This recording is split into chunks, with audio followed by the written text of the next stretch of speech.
不要再说要进厨房让出厅堂，不要再说要恢复床有门着床，这个世界没有女人该怎么办？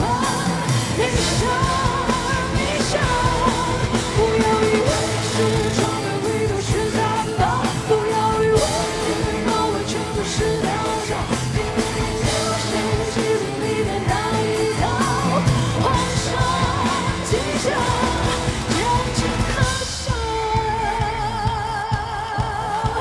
Oh my god！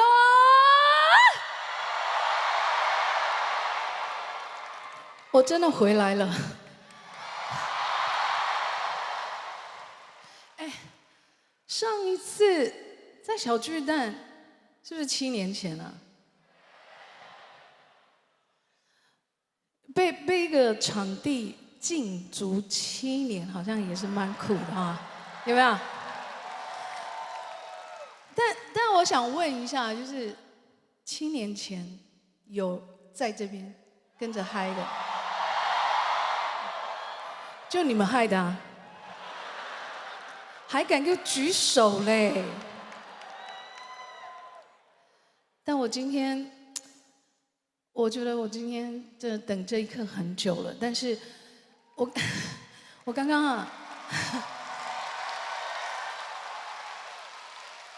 就刚在台上，我真的压抑很久，就是觉得，真的吗？真的在小巨蛋吗？真的要开始了吗？你们喜欢这一次刚刚那个开场？我很想知道，感觉怎么样？很爽，对不对？你知道谁做的吗？那个他今天也有在现场。杜笃之大师，他被我们凹来做演唱会了，真的很震撼。不要再说要进厨房让出厅堂。